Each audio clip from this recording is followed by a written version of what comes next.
네, 귀한 찬양 감사드립니다. 우리 찬양해 주신 것처럼 주 예수를 더욱 사랑하고 그 사랑 가운데 살아가는 우리 모두가 될 수 있길 주의 이름으로 간절히 축원합니다. 한 달 전쯤에 거의 10년 넘게 연락하지 않았던 분으로부터 예상하지 못한 전화를 받았습니다. 이제 그 전화는 제 첫 사역지에서 함께 부서를 섬겼던 선생님이셨습니다. 그때 제가 이제 나이가 25살이었는데요. 그 선생님은 저보다 한 3살 정도 많은 남자 선생님이셨는데 그 유년주일학교 찬양 인도를 하시던 선생님이셨습니다. 연락이 끊긴 지가 거의 20년 가까이 되죠. 그런데 한 달 전쯤에 갑자기 생각이 난다면서 전화가 오셨고, 그렇게 해서 통화를 하고 났더니 첫 사역지에서의 여러 가지 이야기들과 또 생각들이 추억처럼 다시 생각나게 되었습니다. 저는 원래 신학교를 다닐 때 그 청소년 사역이 참 하고 싶었습니다. 지금은 설교를 유튜브로도 많이 보고 하지만 제가 신학교 다닐 때인 20여 년 전에는 기억하시겠지만 설교는 주로 설교 테이프로 들었습니다. 그래서 자동차에서나 이제 그 워크맨이라고 그래가지고 조그마한 그 카세트 플레이어로 듣곤 했었는데요.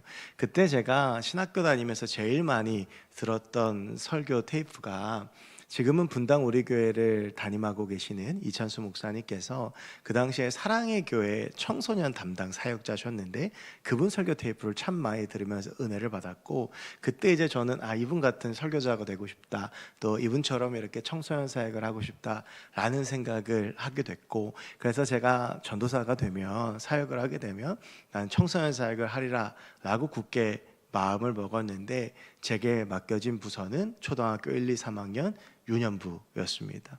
이제 전 청소년 사역만 몇 년 동안 하려고 생각을 했었는데 갑자기 초등부서를 맡게 되니까 여러 가지가 너무 어려운 겁니다. 특히 저는 그 설교 테이프를 늘 청소년 설교 테이프만 들으면서 준비를 했는데 갑자기 설교를 해야 되는데 어린이 여러분 안녕하세요 이거 하는 게 저하고 도저히 맞지가 않는 거예요.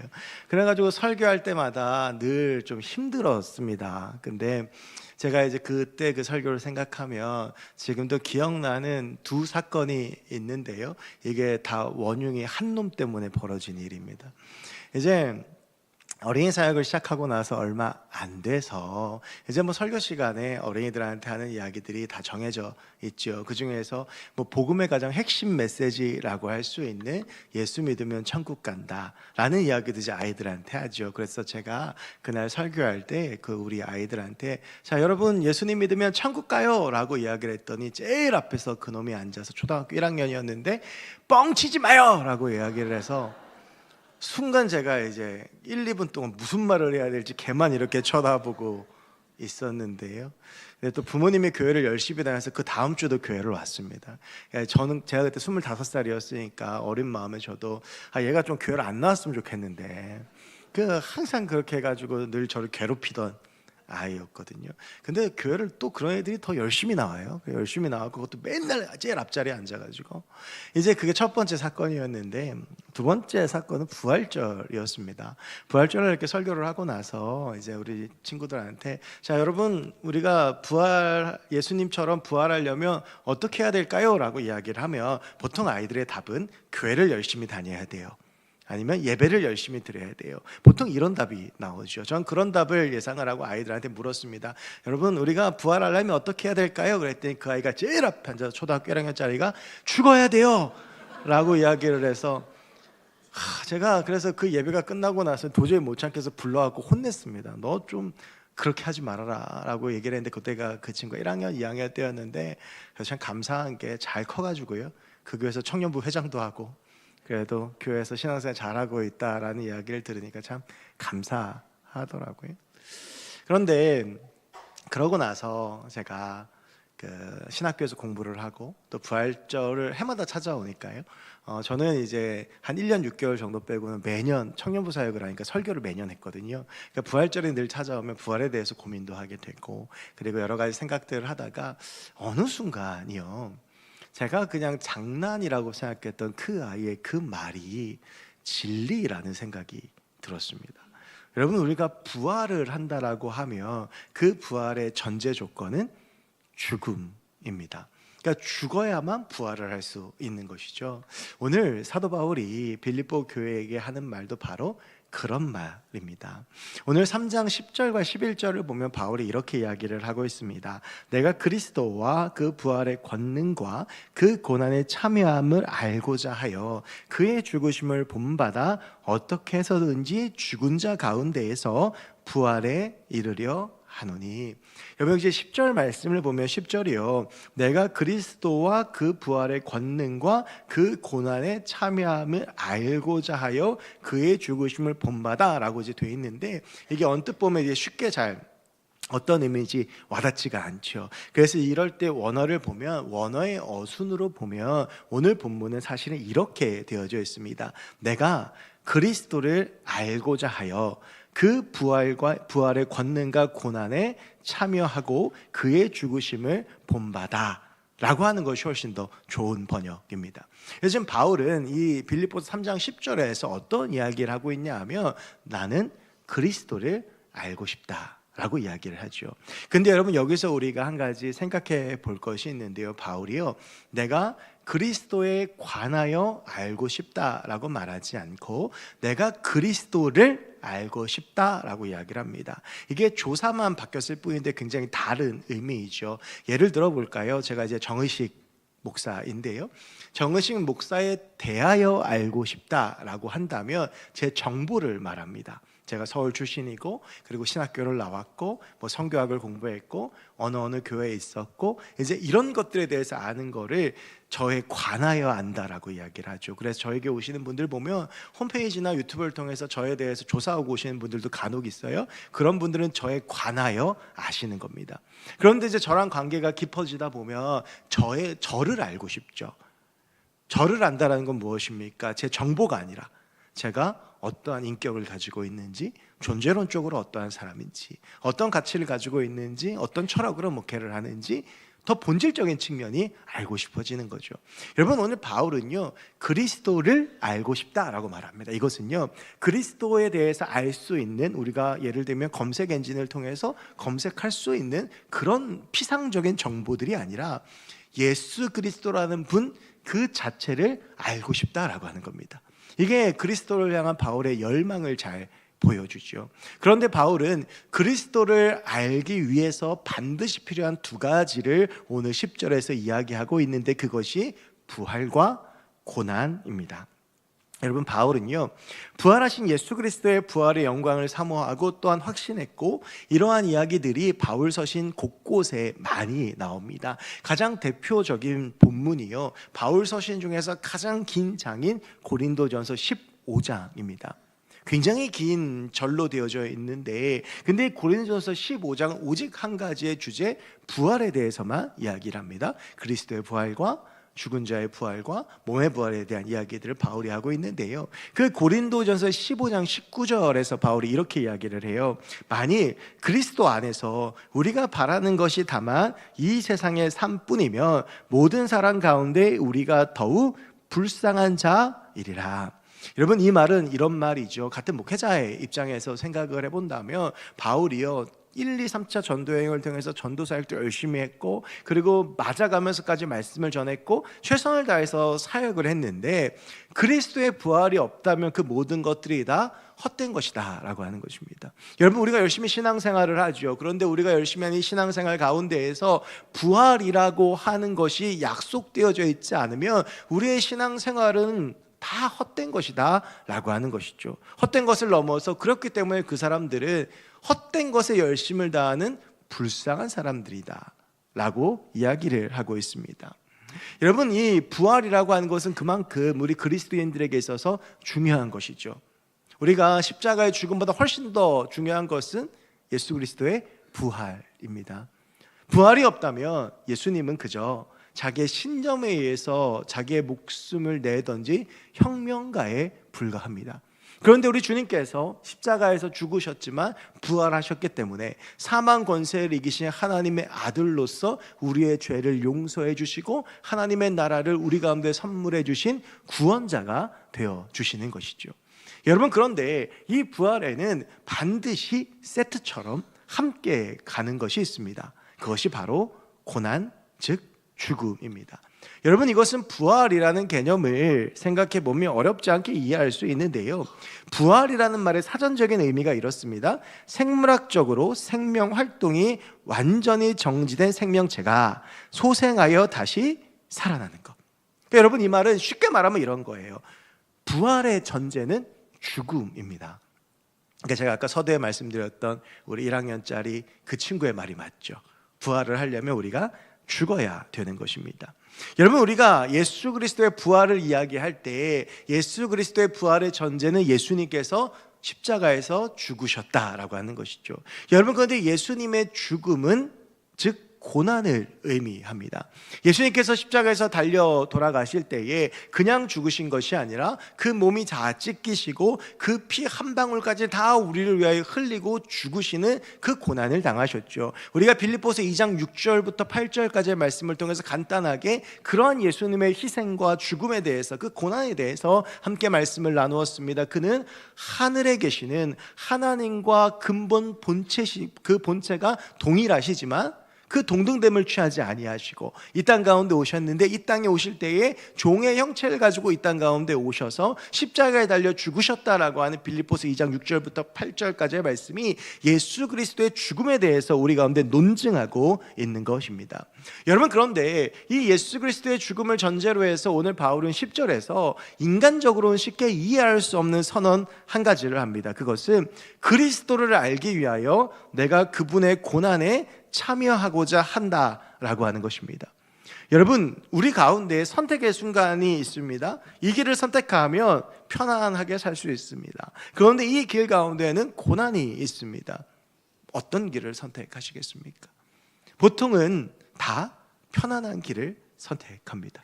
그런데 바울은요, 나는 그 길이 아니라 고난을 선택하겠노라 라고 선언을 하고 있습니다. 그리고 더 나아가서 그 십자가에 죽으신 그 가장 비참하고 그 가장 처절한 그 죽으심까지 내가 본받고 싶다라고 이야기하고 있는데요, 바울이 그 고난에 참여하고자 하는 것은 11절에 나오는 것처럼 부활에 이르기 위해서인 것입니다.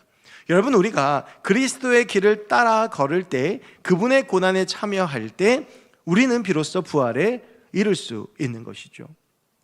그래서 빌립보서 2장 6절부터 8절까지의 예수 그리스도의 그 십자가의 죽음에 대한 이야기는 그리스도가 어떤 분이신지에 대한 선언을 넘어서서 우리를 그 십자가의 고난으로 초청하고 있는 것입니다.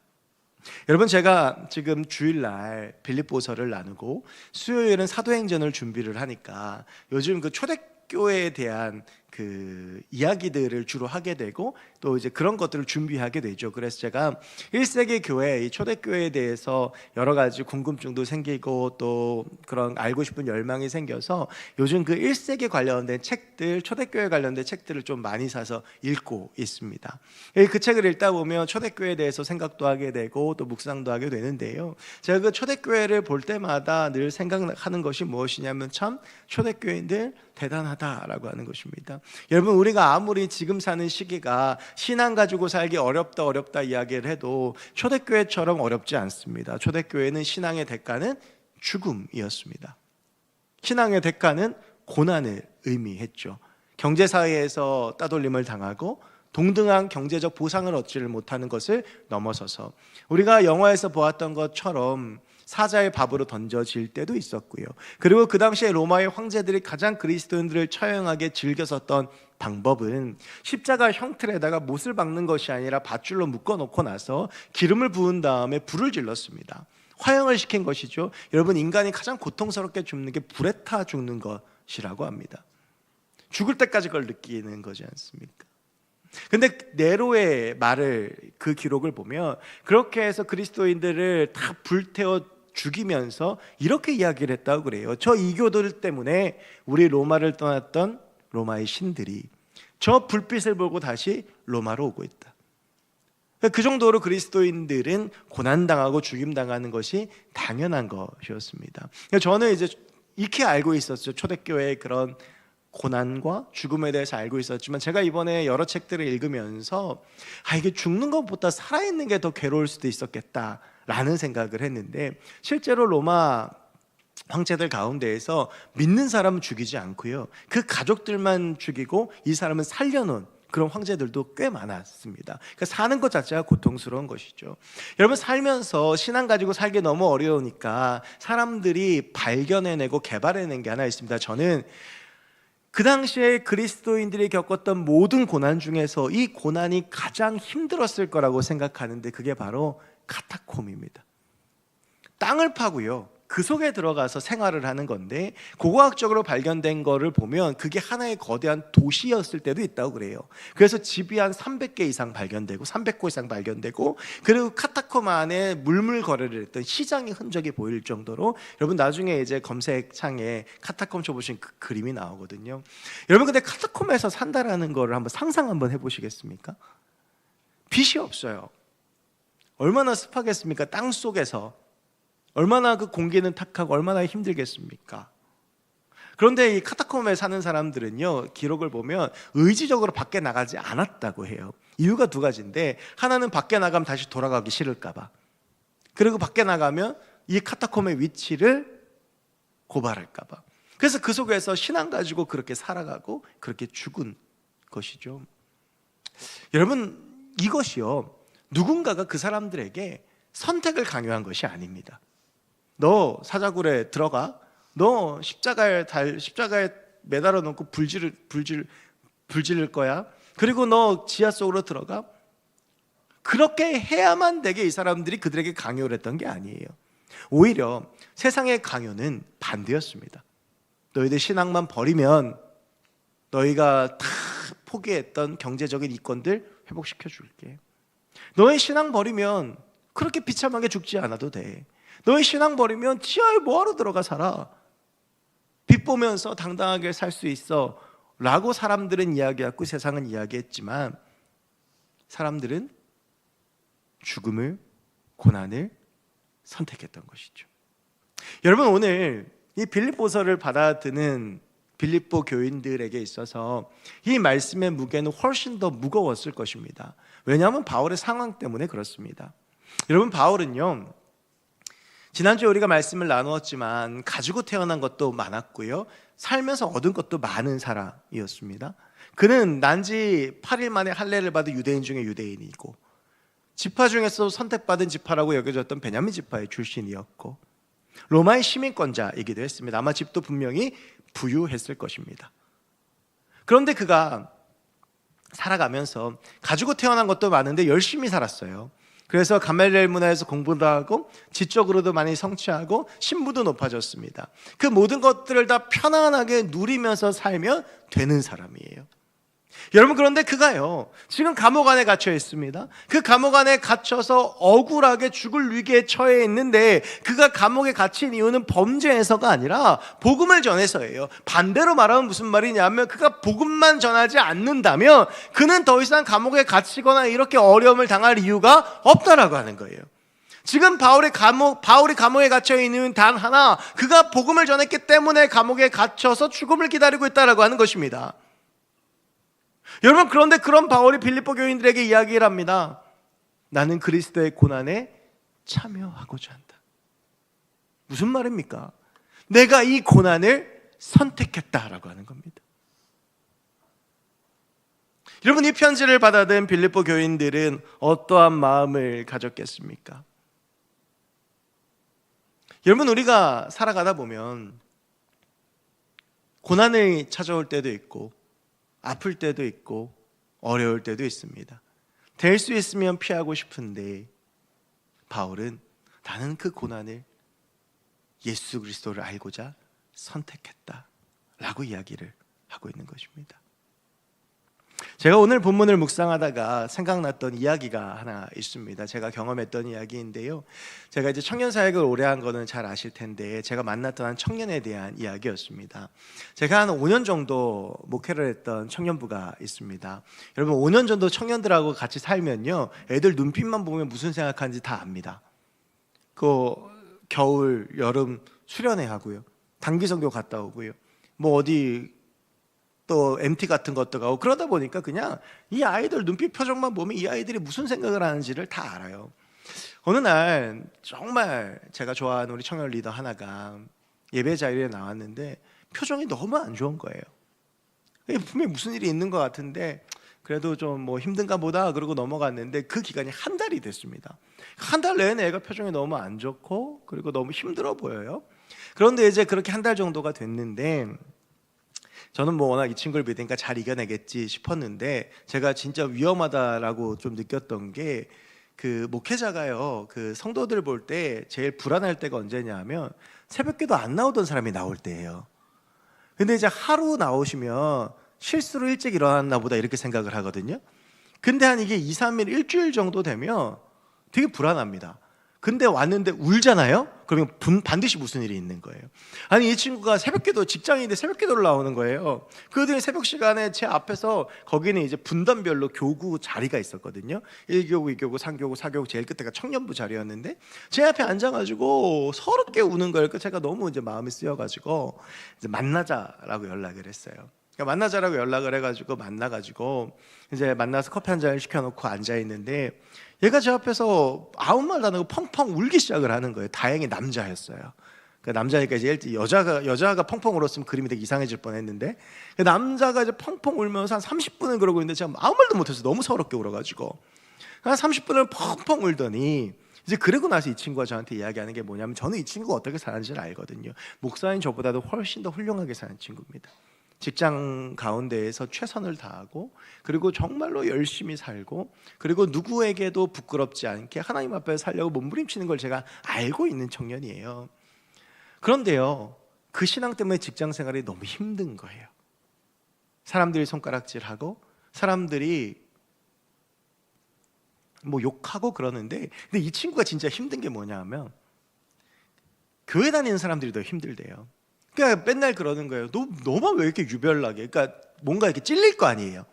얘가 이렇게 정직하고 온전하게 서 있는 걸 보면 너 뭐 유별나게 뭐 좀 그런 거 좀 타협하면 되지, 뭐 술 한잔 마시면 되지, 이렇게 이게 너무 힘든 거예요, 이 친구가. 그래도 사명 가지고 꿋꿋하게 잘 버텨냈는데 진짜 힘든 건 뭐냐 하면 그 고난 가운데에서 이 친구가 버텨내고 살았는데 번번이 승진해서 떨어지는 거예요.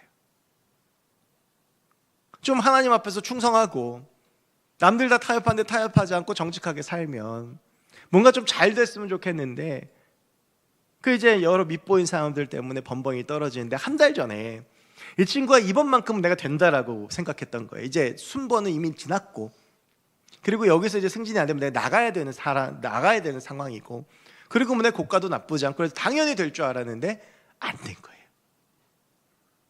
마음이 완전히 무너진 겁니다, 이 친구가.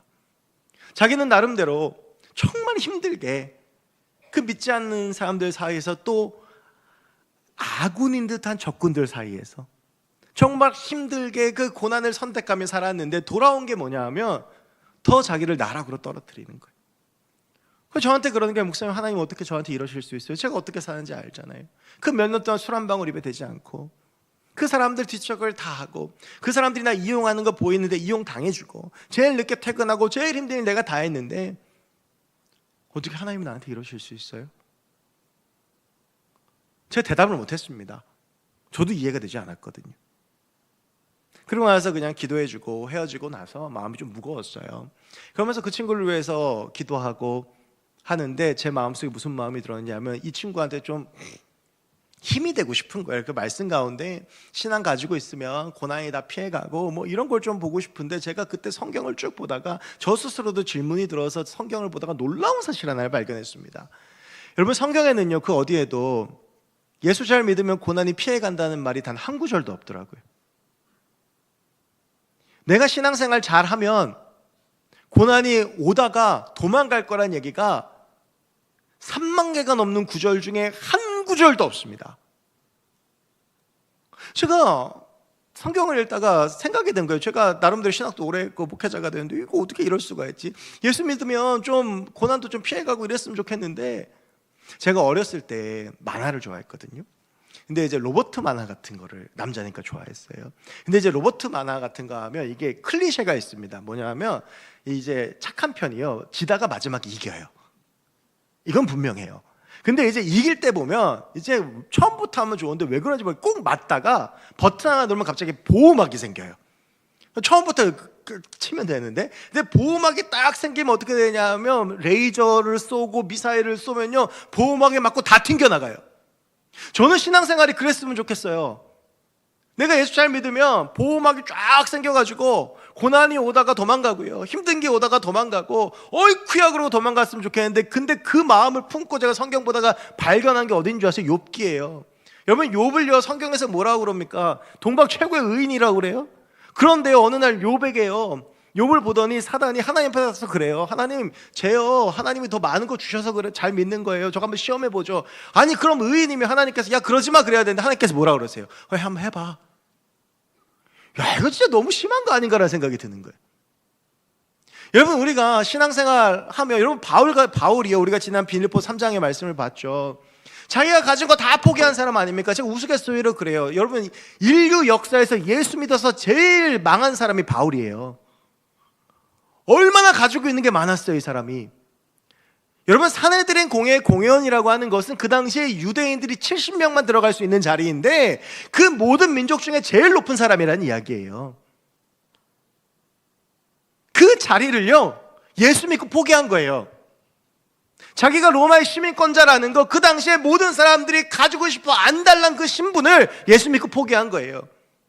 부유했던 그 사람이 예수 믿고 나서 가졌던 직업이 뭡니까? 천막 짓는 거잖아요. 천민들하고 어울려갖고 천막 짓곤 했어요. 여러분 바울이요 예수 믿고 나서 그 인생이 세상적으로 성공했냐? 결코 그렇지 않아요.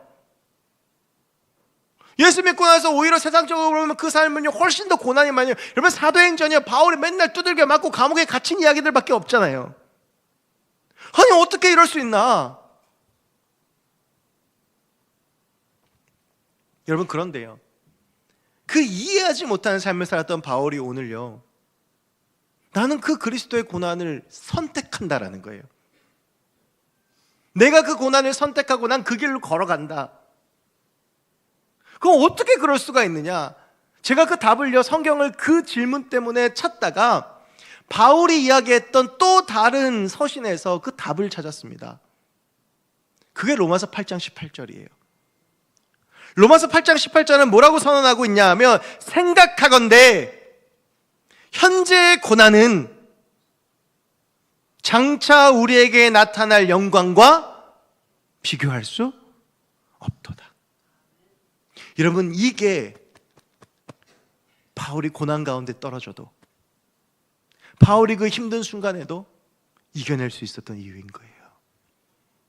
성경 우리에게 약속하고 있는 건 뭔지 아세요? 너 예수 잘 믿었지? 그래 너 고난 피하게 해줄게, 너 부자 시켜줄게, 돈 많이 해줄게, 너 성공하게 해줄게, 너 승진시켜줄게, 너 높여줄게. 이게 아니에요. 성경에서 우리 가운데 약속하고 있는 것은 무엇이냐 하면, 너 고난을 당하겠지만 그 고난을 예수 붙잡고 이겨내며 그 가운데 나타날 영광이 네가 지금 당하고 있는 고난과는 비교할 수도 없다라고 하는 약속인 거예요. 여러분 이 약속을 붙잡고 살았던 바울의 삶의 고백이 12절부터 나옵니다. 여러분 12절을 보면 이렇게 되어져 있죠.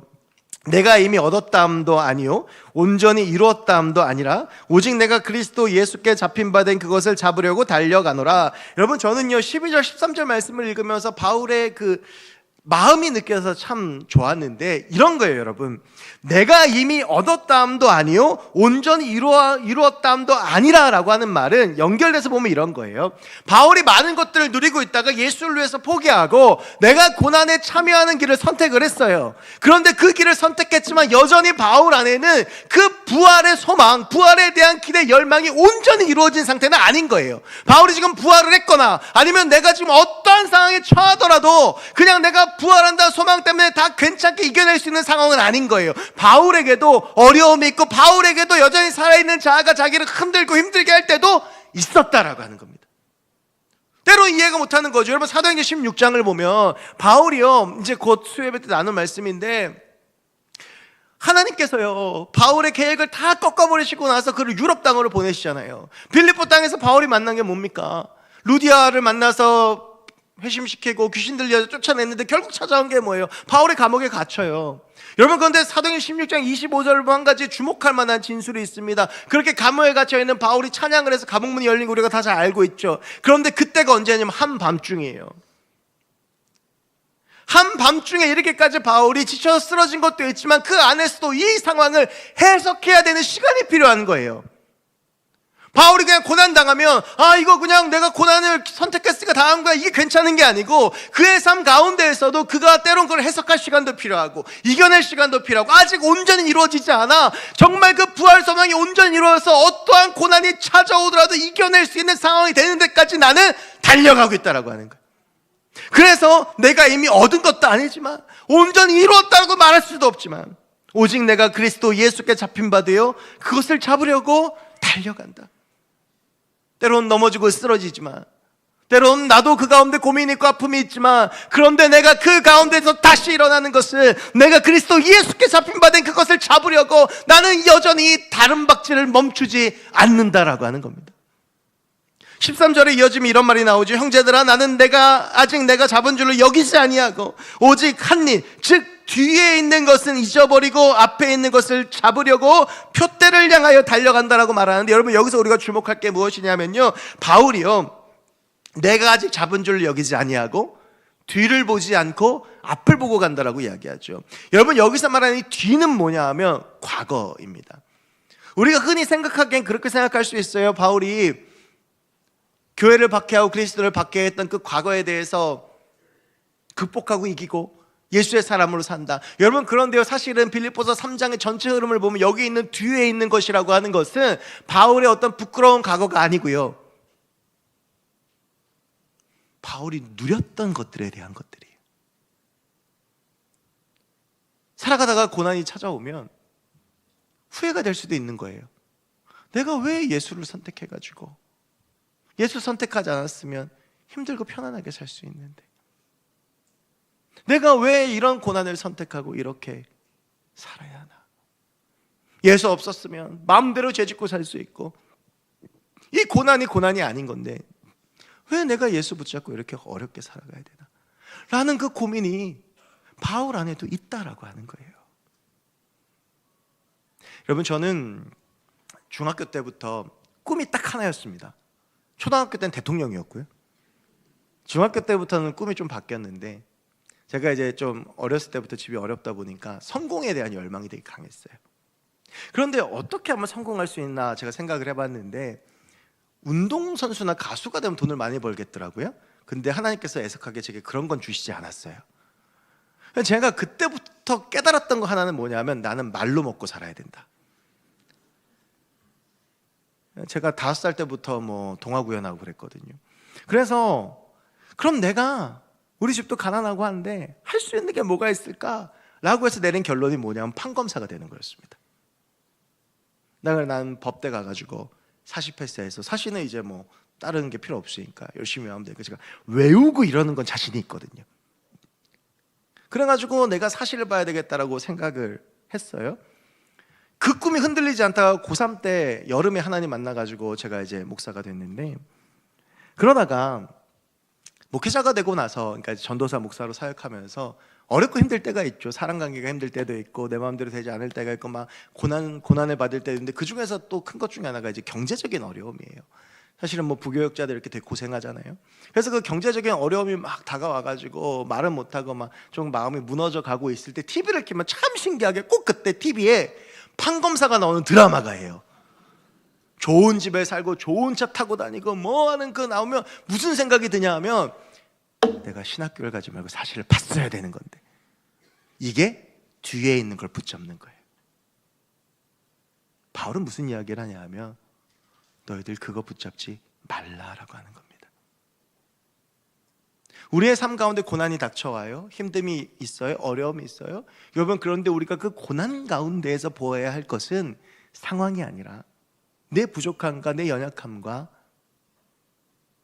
내가 가지지 못한 것이 아니라 우리의 표대 되어주시는 예수 그리스도라는 것입니다. 여러분이 바울이 살았던 다소라고 하는 도시는 굉장히 큰 도시예요. 여러분, 그런데 헬라 로마 시대 때 큰 도시는요, 운동 경기를 굉장히 많이 했습니다. 여기서 이제 올림픽이 나오잖아요. 그런데 이 운동 경기 중에 백미는, 여러분 운동회 하면 제일 끝에 뭐 합니까? 이어달리기 하잖아요. 그리고 우리가 운동 잘한다 라고 할 때 기준이 뭐예요? 100m 달리기 빠른 사람은 운동 잘한다라고 보통 이야기를 하지 않습니까? 이 당시에도 마찬가지예요. 달리기 경주가 있는 겁니다. 여러분, 그래서 바울이 이제 그 얘기를 하고 있는 건데요. 여러분, 이 운동 경기, 그 달리기 중에서 제일 인기가 많은 달리기, 우리나라가 잘 못해서 인기가 없지만 사실 100m 달리기죠. 근데 제가 이제 100m 달리기를 자주 보진 않고 올림픽 때만 봅니다. 올림픽 때 보면 100m 달리기가 참 재밌는 게요, 이게 10초 안에 끝나요, 남자 100m는. 그런데 제가 이렇게 달리기를 잘 보면 순위는요 1, 2초 안에 결정이 돼요. 총 딱 올리면 확 다 뛰어나가잖아요. 그럼 거기서 이제 딱 보면 되게 끝에 가서 역전되는 경우가 잘 없고 거의 이 순위 그대로 가는데, 더 놀라운 건 뭔지 아세요? 이미 1등이 결정되는 그 경주에서 포기하는 사람이 없다라고 하는, 8등도 끝까지 달려 들어가요. 여러분, 바울이요 우리의 삶을 달리기에 비유하는 이유가 그렇습니다. 우리가 예수 만나고 이 달리기가 시작이 됐어요. 우리의 표대는 분명해요. 예수 그리스도예요. 그런데 여러분, 그 길을 갈 때 어떤 사람은 빨리 가는 사람이 있습니다. 1등으로 들어가는 사람도 있고, 어떤 사람은 늦게 들어가요. 어떤 사람은 가다가 넘어지기도 해요. 어떤 사람은 가다가 쓰러지기도 해요. 어떤 사람은 가다가 상처투성이가 되기도 합니다. 그런데 중요한 건 무엇입니까? 그 달리기를 우리는 끝까지 해야 된다라고 하는 거예요. 여러분, 세상의 달리기와 우리 신앙의 달리기가 다른 점은 뭔지 아십니까? 제가 초등학교 때요 운동회를 하는데 달리기를 막 하면 제가 1, 2, 3등 안에 꼭 들고 싶었어요. 왜냐하면 1, 2, 3등은요 딱 결승선에 들어가면 도장을 찍어줍니다. 그래서 그 도장 가지고 본부석에 가면 1등은 노트 3권, 2등은 노트 2권, 3등은 노트 1권으로 바꿔줘요. 4등부터는 이 표를 못 받아요. 그래갖고 제가 이 악물고 4학년 때인가 5학년 때 한번 3등 했던 적이 있거든요. 기분 되게 좋더라고요. 여러분, 세상은요 1, 2, 3등만 기억하고 1, 2, 3등한테만 상을 줘요. 그런데요 오늘 말씀에서 뭐라고 이야기를 하냐면, 표대를 향하여 그리스도 예수 안에서 하나님이 위에서 부르신 부름의 상을 위하여 달려가노라. 14절에 무슨 말을 하고 있는 겁니까? 여러분, 1등 하지 않아도 상이 있다는 거예요. 빨리 들어가지 않아도 돼요. 여러분, 하나님의 달리기는요 완주하면 되는 겁니다. 인생을 걸어가다 고난을 만나요. 힘들어요. 쓰러져요. 넘어져요. 더디게 갈 수도 있어요. 넘어져서 상처투성이가 되게 돼요. 근데 중요한 건 뭐냐 하면, 포기하지 아니하고 다시 일어나서 방향만 똑바로 잡고 표대를 향해 달려가면 그 끝에는 반드시 부름의 상이 있다라고 하는 거예요. 1, 2, 3등만 도장 찍어주는 것이 아니라 그 끝까지 가는 사람에게는 하나님께서 반드시 도장을 찍어주시고, 그 도장을 받은 자들이 부름의 상을 입고 예수의 사람이 되어 부활하게 되는 하늘의 상급이 우리를 기다리고 있다라고 하는 것입니다. 신앙 붙잡고 살아가는 거 힘들죠. 진짜로 너무너무 숨이 막히고 힘들면, 아까 제가 했던 말이 안 되는 그런 상상을 하나님 좀 보호막 좀 쳐주셔가지고 저 사람 좀 못 오게 해주시고 저 말 좀 막아주시고 힘들게 좀 안 해주시면 안 됩니까? 근데요 그런 기도 응답된 적이 없어요. 그런데 그때 하나님께서 우리 가운데 말씀하세요. 힘들지. 근데 아들아, 딸아, 눈을 조금만 들어서 다시 한번 봐라. 네 옆에 내가 있다. 내 손잡고 같이 가자. 힘들어도 너 저 표대 절대 포기하면 안 된다. 너 고난 가운데에서 저 표대 절대로 포기하면 안 돼. 저기는 들어가기만 하면 된다.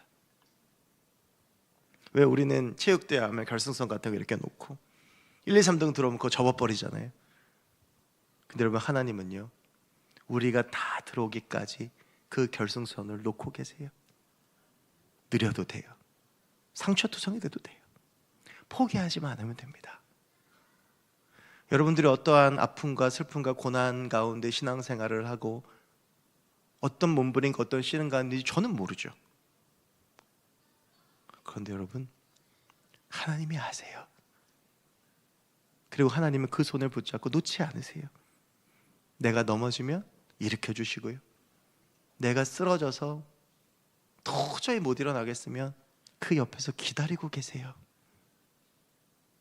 내가 더 이상 뛸 의미가 없어서 처져 앉아 있으며 우리 주님께서는 안타까워하시며 말할 수 없는 탄식 우리를 위해서 기도하십니다. 여러분, 현재 우리의 고난은요, 장차 우리에게 나타날 영광과 비교할 수 없습니다. 예수 그리스도가 그 십자가에 달려 죽으실 때 그 누가 그분이 존귀하게 하늘로 승천하시고 우리 주님 우편에 앉아 계실 걸로 누가 상상했겠어요? 예수님조차도 십자가를 지시기 전 하나님, 이 잔 좀 내게서 피하게 해주시면 안 됩니까? 그 비참한 죽음 끝에 하나님은 예수를 높여 주셨습니다. 우리 주님이 우리의 삶에도 그렇게 역사하실 줄로 믿습니다. 표대를 향하여 달려가도 넘어질 수 있습니다. 쓰러질 수 있습니다. 상처투성이 될 수도 있고, 고난이 찾아오기도 하고, 힘들기도 하고, 한숨도 나고, 눈물도 나고, 표대를 향하여 달려가다가 멈추고 싶을 때도 있고, 지칠 때도 있고, 쓰러질 때도 있는데, 중요한 것은 우리가 포기하지 않고 표대를 향하여 걸어가면 우리는 반드시 승리한다라고 하는 사실입니다. 우리 가운데 고난이 찾아올 때 대적하십시오. 우리를 무너뜨리려고 하는 겁니다. 표대를 향한 내 눈을 가리려고 하는 겁니다. 못 가게 하려는 거예요.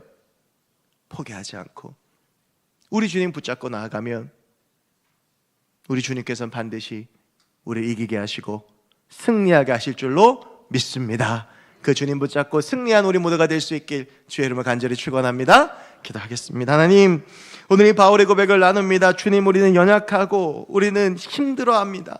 하나님, 너무 우리는 부족하고 또 넘어지고 또 실수합니다. 하지만 주님, 그럼에도 불구하고 우리가 그 표대를 향한 우리의 달리기를 멈추지 아니하고 그 예수 그리스도를 붙잡고 걸어가길 원하오니 완전하신 주님께서 우리를 승리하게 하시고 이 길 끝에서 우리에게 의의 면류관을 씌워주시며 우리에게 부름의 상을 주셔서 우리가 주의 이름으로 승리하는 주의 백성들 되게 하여 주시옵소서.